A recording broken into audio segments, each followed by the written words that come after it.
5 things I've learned about my body. 5 things I've learned about my body. 1.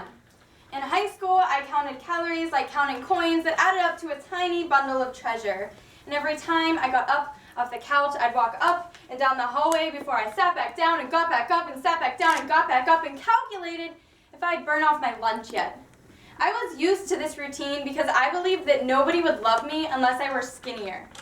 My dreams to be successful and rich would never be fulfilled unless I looked like a stick and sported the latest Victoria's Secret bathing suit, which I hoped would hide my curves because I thought it was too thick. You see, my shell of 105 pounds was always too heavy to carry on my shoulders. But I never realized that the weight that I felt was not actually myself, but the eyes of everybody else who I thought were staring at me. 2. When I went to college, I searched to find myself because the dissatisfaction from high school only equipped me with pockets full of disappointment. And it didn't help that my beautiful roommate was even more obsessed with the way her body looked, spending countless hours at the gym, and during the night she'd write on post-it cards that she'd slap on her desk that read, "Stop eating, fat ass!" It was at this point that I realized it had all gone too far. I decided to join a body image group on campus and immediately became an activist, hoping that I would someday learn to love myself again like I did when I was a carefree child. Before the media intervened, before the bullshit magazines, before puberty hit, and I was forced to be ashamed of my body because everybody else was, I was never told that my period was a blessed sign from Mother Nature, no, not a warning, but a symbol that I can procreate life. 3.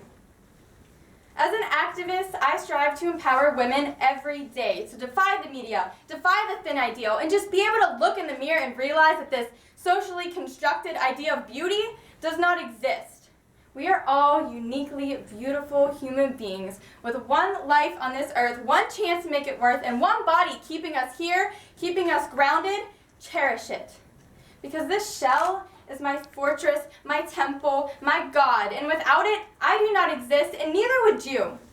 So maybe we should all take a step back and stop dissing the one thing that keeps us alive. Yeah, maybe we should start complimenting each other on intelligence and personality instead of the way our ass looks in those jeans. Yeah, maybe one day the whole world will wake up and realize that we are all equal. No matter the shape, the size, the sex, or the color of your skin, we are all entitled to the same rights and the same respect. 4. In the future, I hope that my children do not succumb to this unrealistic idea that there is only one way to be beautiful. I will teach them confidence like it's a law. They will learn that equality and respect for others are written in the Declaration of Independence behind the words life, liberty, and the pursuit of happiness. My children will learn to love the skin they're in, and I will instill them with so much confidence that they'll start a body image revolution. Yeah, I hope that the parents of our next generation will want to put an end to this self-deprecation, an end to this body mutilation, and an end to the media's invasion telling us to judge ourselves and others in a negative way. Because we will never, do you hear me, never be good enough in the eyes of the advertisers. 5. If there's one last thing I'd like to share with you that I've learned from my body, is that we should never stop loving who we are, both inside and out. So I hope that you will all take this message and share it with the world because the time for a body image revolution is now. Woo! Woo!